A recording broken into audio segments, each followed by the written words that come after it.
Assalamualaikum warahmatullahi taala wabarakatuh dan salam sejahtera. Saya Ustazah Suliah binti Muhammad Aris daripada Akademik Pengajian Islam Contemporary UiTM Shah Alam akan membincangkan topik ke-6 iaitu epistemologi. Saya akan membahaskan mengenai epistemologi Islam yang mengandungi perbincangan mengenai konsep ilmu menurut Islam. Yang kedua, maratibul ilmi, iaitu hierarki ilmu dan pembahagian ilmu. Dan yang ketiga, mengenai konsep kesepaduan ilmu dalam Islam. Perbahasan mengenai epistemologi adalah amat penting kerana ianya berkait dengan falsafah ilmu. Ilmu adalah amat penting kerana ialah yang menentukan pandangan alam atau worldview seseorang yang mencorakkan bagaimanakah seseorang itu berfikir sehingga membentuk aliran pemikiran dan ideologi mereka. Bila kita membahaskan epistemologi Islam, kita akan mendapati bahawa epistemologi Islam ini memiliki identiti dan sifat tersendiri kerana ianya berdiri atas kerangka wahyu ilahi. Dengan ini, memberikan satu kaedah yang kukuh dan konsisten dalam mencapai ilmu dan menilai kesahan atau menilai kebenaran sesuatu pernyataan. Epistemologi Islam inilah memandu manusia untuk mendapatkan ilmu dan memberi keyakinan bahawa manusia mampu mencapai kebenaran menerusi sumber dan kaedah yang ditunjukkan oleh Rasulullah SAW. Menurut Iqbal dalam bukunya, epistemologi Islam ini berteraskan keimanan. Ia mampu membimbing akal dan perasaan manusia kepada paradigma kehidupan yang mantap dan kukuh. Kita lihat perbincangan yang pertama mengenai konsep ilmu. Apakah dia ilmu? Dari sudut etimologi, iaitu dari sudut bahasa, ilmu ini adalah perkataan bahasa Arab, iaitu alima. Apa makna alima? Alima membawa makna mengetahui atau perbuatan yang bertujuan untuk mengetahui sesuatu dengan sebenar. Ibnul Manzur dalam Lisanul Arab memberikan definisi al-ilmu ini kepada 4 makna. Yang pertama, al-ilmu ini adalah merujuk kepada sifat Allah yang Maha Mengetahui. Yang kedua, ilmu itu adalah lawan kepada sifat jahil. Yang ketiga, mengetahui sesuatu. Yakni maksudnya mengenali sesuatu. Dan yang keempat, ilmu dengan pengertian al-alam yang membawa maksud tanda atau alamat. Okey, apakah definisi ilmu dari sudut terminologi? Menurut Profesor Nakib Al-Atas, ilmu adalah tibanya makna ke dalam diri serempak dengan tibanya diri kepada makna. Kita lihat maksud makna di sini. Menurut Nakib Al-Atas, makna yang dimaksudkan ialah pengenalan tentang sesuatu kedudukan yang berlaku apabila interaksi sesuatu itu dengan perkara lain dalam sistem difahami dengan jelas. Objek apapun, fakta atau peristiwa dikatakan diketahui seseorang jika bermakna bagi dia. Dalam hal ini, saya nak ambil contoh ayam.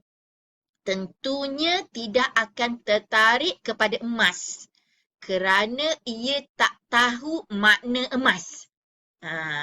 Bagi haiwan seperti ayam ini, emas menjadi tidak bermakna. Jadi, sesuatu perkara semakin diketahui, maka dia akan semakin bermakna pada diri seseorang. Okey, ada 3 rumusan yang dapat diambil daripada definisi ilmu menurut al-atas ini. Yang pertama, merujuk kepada Tuhan sebagai asal dan sumber ilmu. Makna ilmu ini asal daripada mana? Ilmu ini sumber daripada mana? Tuhan. Dialah, yakni Tuhanlah yang mengurniakan ilmu kepada sesiapa yang dikehendakinya. Yang kedua, kita tengok tibanya makna ke dalam diri serempak, iaitu serentak dengan tibanya diri seseorang itu kepada makna menunjukkan manusia sebagai talibul ilmi, sebagai penuntut ilmu kena proaktif dalam usaha mencari ilmu sehingga diri dia juga tiba kepada makna tersebut. Maknanya sebagai penuntut ilmu kena aktif, proaktif, kreatif, interaktif dalam usaha mencari ilmu. Kena committed, kena fokus. Sebagaimana Imam Al-Ghazali menyebutkan, ilmu tidak akan memberikan sebahagian dirinya seandainya penuntut ilmu tidak memberi sepenuh jiwa raganya dalam usaha mencari ilmu tadi. Dan selepas mencari ilmu tadi, wajarnya penuntut ilmu tadi kena amalkannya untuk kebahagiaan dunia dan akhirat.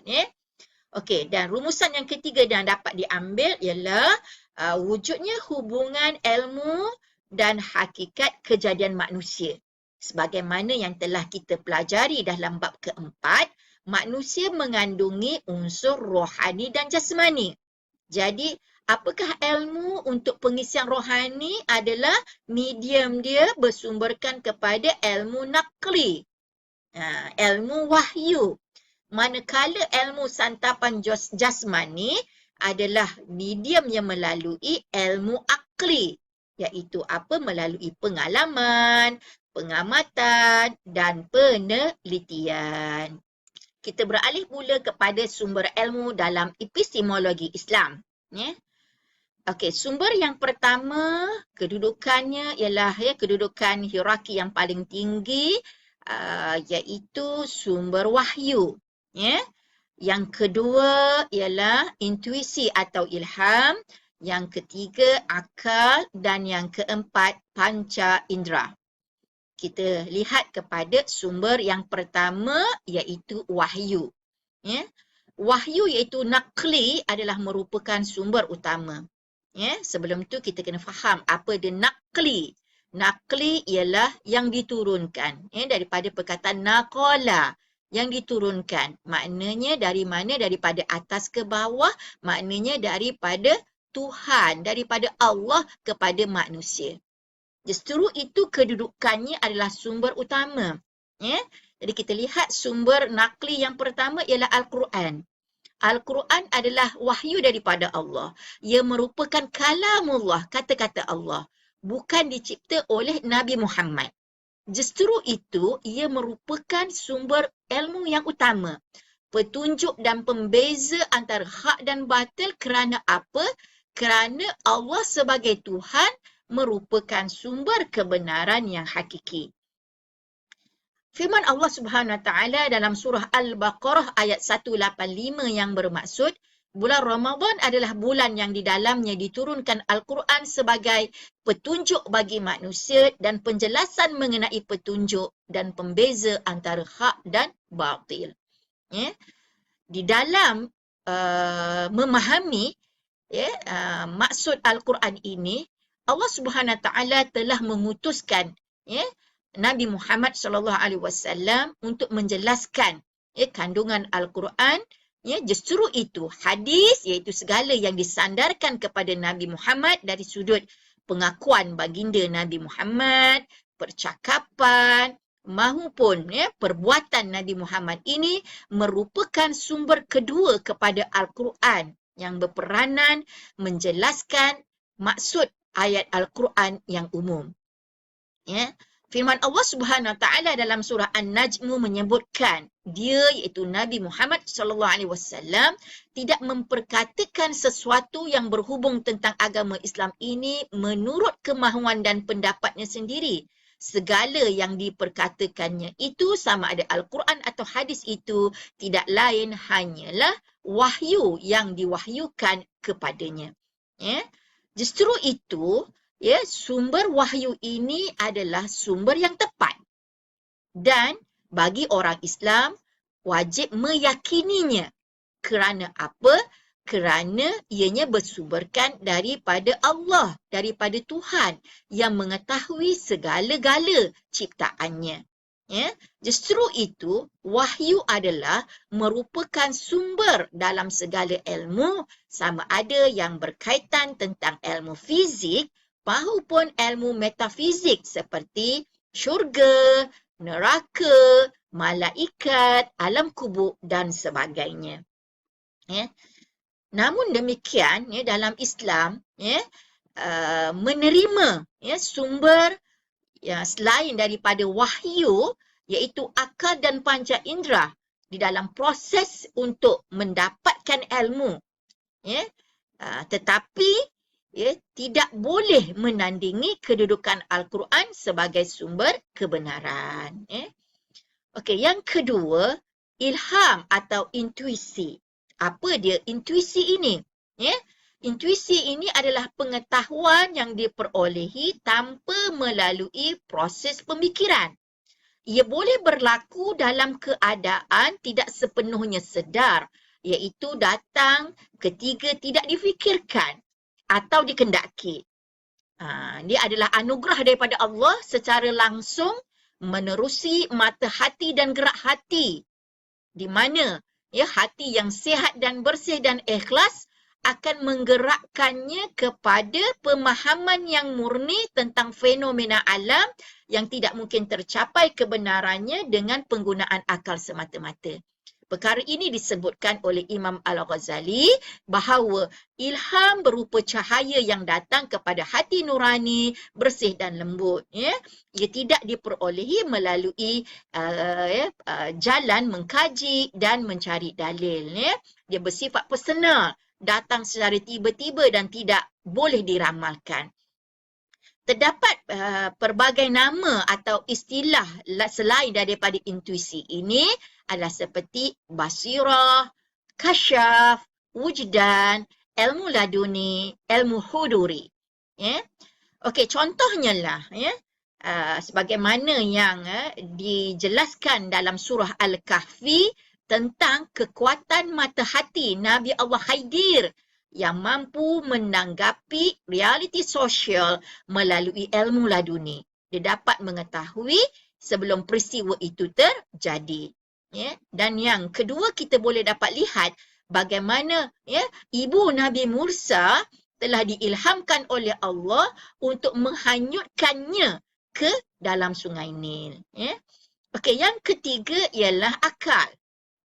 Akal yang sihat merupakan saluran untuk mengetahui ilmu yang jelas. Ya, ia merupakan fakulti mental yang mampu seseorang manusia itu mengambil iktibar, mengambil pengajaran daripada pengalaman, ya, dan di mana manusia boleh menganalisa, boleh mengolah sesuatu peristiwa itu. Ya. Dalam hal ini, Imam Al-Ghazali menyebutkan akal diciptakan dalam keadaan yang sempurna dan mulia sehingga mampu menaikkan darjat manusia.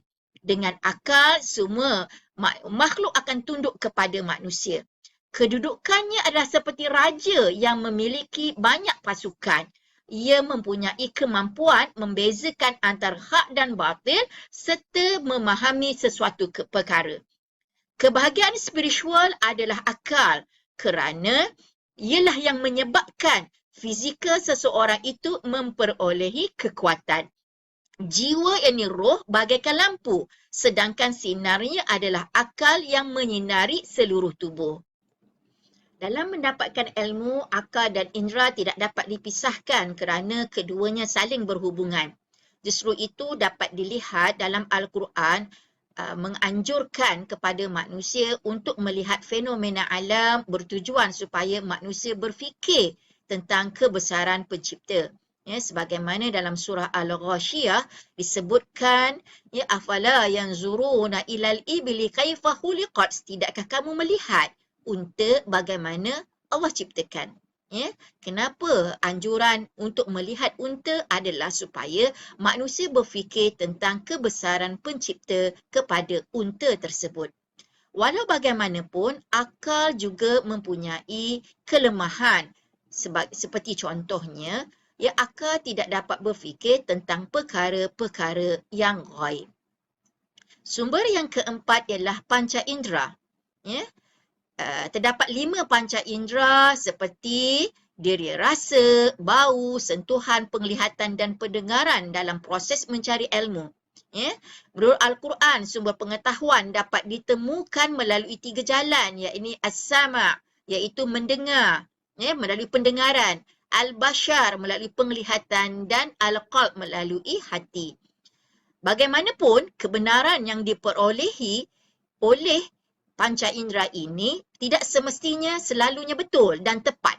Misal contohnya, ya, matahari kita nampak kelihatan kecil, ya, sedangkan hakikat sebenarnya adalah sebaliknya. Imam Al-Ghazali dalam bukunya Al-Munqidh min ad-Dhalal menyebutkan bahawa metod indera ini tidak menimbulkan keyakinan. Ya, sebagaimana akal, panca indera sahaja tidak mencukupi untuk memahami fenomena yang ada. Ya. Okey, dan ya, terdapat 3 kecenderungan epistemologi Islam terhadap sumber ilmu. Yang pertama, bayani, iaitu kecenderungan untuk menjadikan sumber ilmu ini ialah dengan teks wahyu, iaitu daripada kalau kita kata nakli, ya.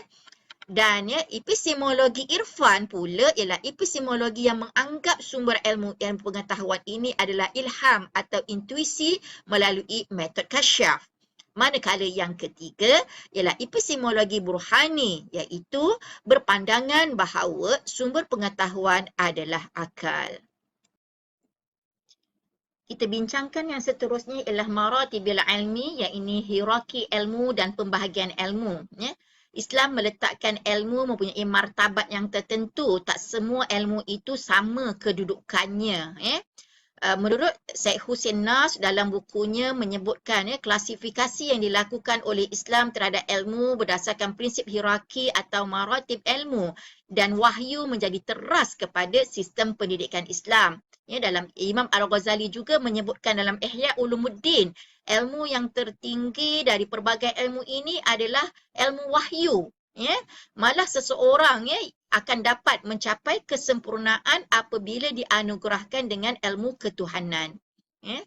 Menurut Profesor Muhammad Abdul Rauf, ya, ilmu wahyu diturunkan oleh Allah untuk membimbing dalam semua perkara, terutama dalam 5 perkara yang manusia tak boleh selesaikan dengan akal, iaitu berkaitan dengan ketuhanan, perkara alam ghaib atau metafizik, ya, tentang ibadah, akhlak dan perundangan. Memandangkan kewibawaan wahyu ke atas akal manusia, maka kegiatan rasional yang meliputi falsafah, sains dan teknologi ini sewajarnya dipandu dengan prinsip wahyu.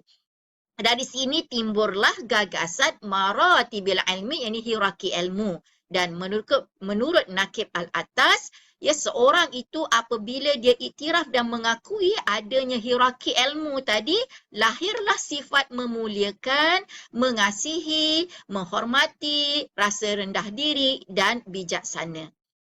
Okey, pembahagian dan hierarki ilmu berdasarkan 3 aspek. Okey, kita akan lihat dari sudut sumber, hukum dan keperluan ilmu tersebut. Okey, dari sudut sumber, pembahagian ilmu dibahagikan kepada sumber nakli dan yang kedua adalah sumber akli, di mana sumber nakli adalah hierarki yang tertinggi. Ya. Okey, pembahagian ilmu berdasarkan kepada hukum dibahagikan pula kepada 2, iaitu fardu ain dan fardu kifayah, di mana fardu ain menduduki hierarki yang tertinggi, ya, berbanding dengan fardu kifayah. Okey.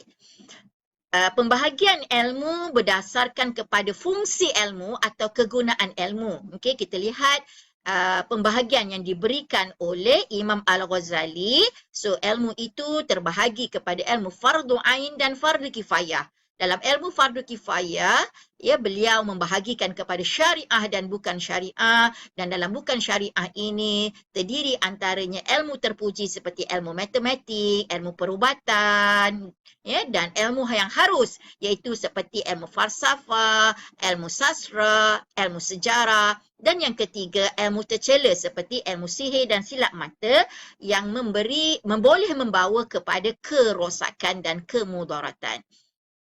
Okey, dan menurut Profesor Siddiq Baba, ilmu fardu ain tadi dia namakan sebagai ilmu mengurus diri. Bagaimana seseorang itu untuk mengetahui Tuhannya, maka dia kena belajar ilmu akidah, ilmu tauhid. Bagaimana untuk bertingkah laku, ya, adalah dia kena belajar ilmu tentang ilmu akhlak. Dan bagaimanakah untuk beribadah, dia kena belajar ilmu syariah. Dan yang kedua, ilmu fardu kifayah dinamakan oleh Profesor Siddiq Baba ini sebagai ilmu mengurus sistem dalam masyarakat.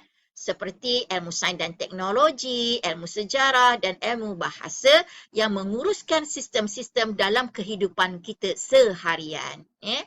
Okey, kita lihat klasifikasi ilmu dengan lebih detail. Ya, yang pertama, ilmu fardu ain, iaitu dinamakan sebagai ilmu mengurus diri. Hukumnya wajib ke atas setiap individu.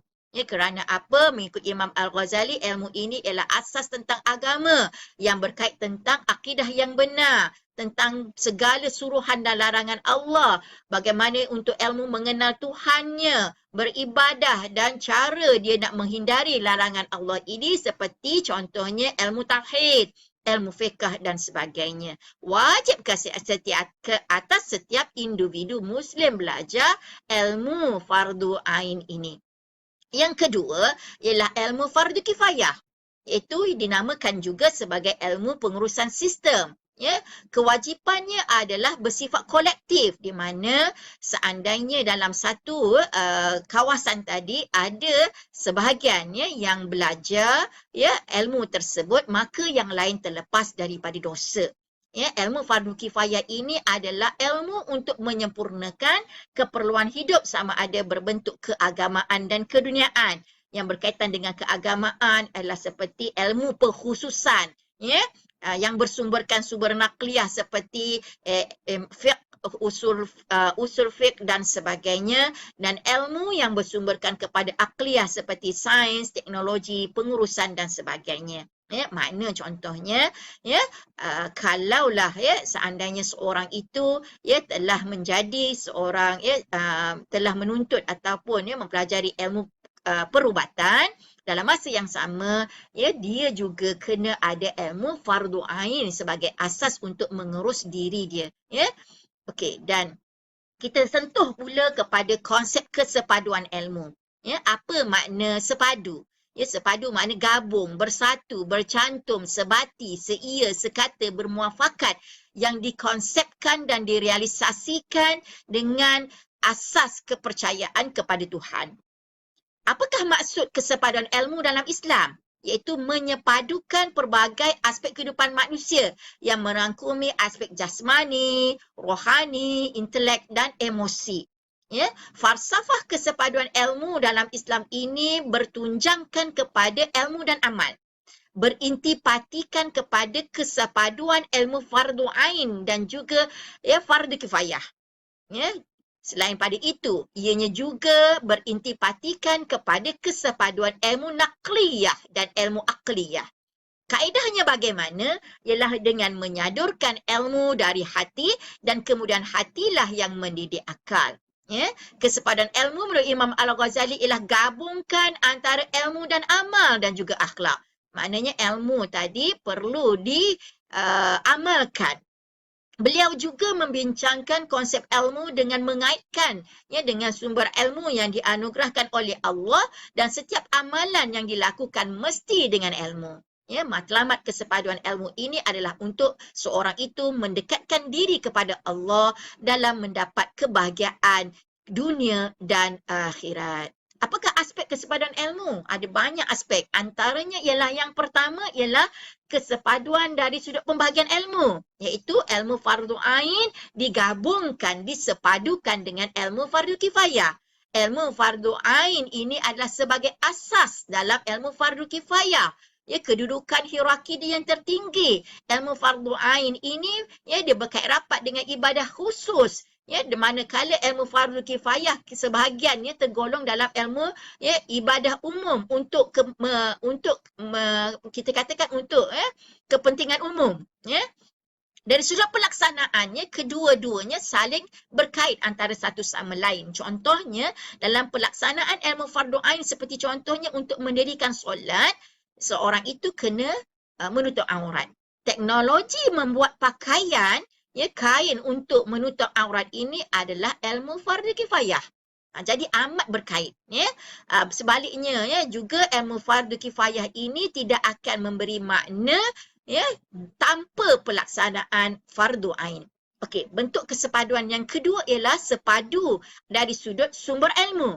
Makna sumber nakliyah dan akliyah tadi disepadukan. Dengan sumber nakliyah ini dijadikan hierarki yang tertinggi, teras segala ilmu tadi, ya, tanpa menafikan, ya, sumber yang diperolehi daripada sumber akliyah untuk mengukuhkan, ya, dalam, ya, proses, ya, dia mengenal pencipta dan sebagainya. Ya, dalam Al-Quran mengemukakan model ulul albab di mana seorang yang sempurna akalnya sebagai seorang ilmuwan menggabungkan kitab alam, iaitu dengan penerokaan sains dan sebagainya digabungkan dengan ilmu iaitu daripada wahyu tadi dan mengintegrasikan, ya, kita kata takkulan manusia, ya, dengan ilmu wahyu. Okey, bentuk aspek kesepaduan yang ketiga ialah sepadukan antara ilmu dan amal, ya. Segala ilmu tadi, ya, perlu diamalkan dan dalam melakukan amalan perlulah berdasarkan kepada ilmu yang dipelajarinya, ya. Maka Imam Al-Ghazali dalam kitabnya ilmu tanpa amal adalah gila. Amal tanpa ilmu adalah sia-sia, ya.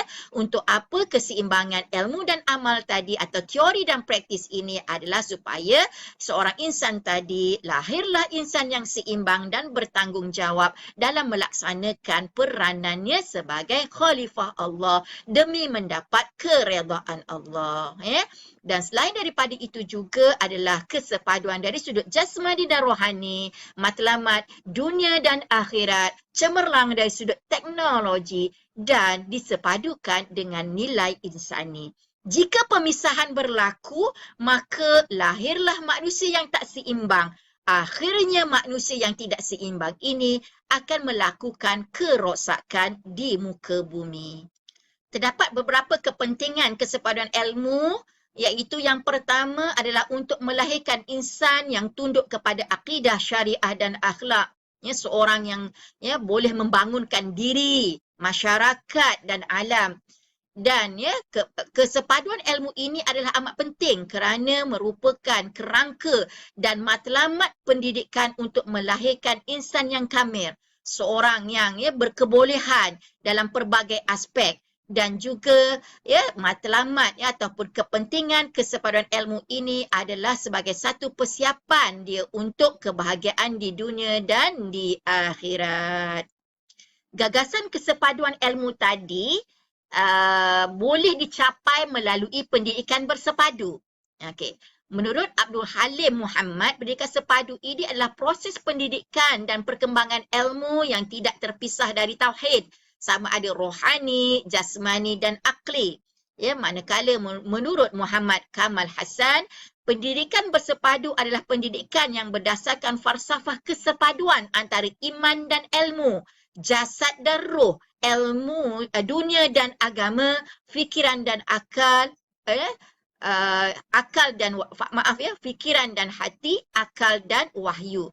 Menerusi falsafah kesepaduan ini, maka dapatlah mendidik manusia untuk tunduk kepada tuntutan akidah Islam, syariah Islam dan akhlak Islam. Okey, proses pendidikan bersepadu ini bagaimana? Ya. Adalah inputnya adalah pendidikan yang bersepadu yang menggunakan pedagogi kepada akhlak dan nilai serta kemahiran supaya output iaitu hasillah insan yang berilmu dan beradab. Seorang yang beradab mestilah ada elemen ilmu dan juga amal.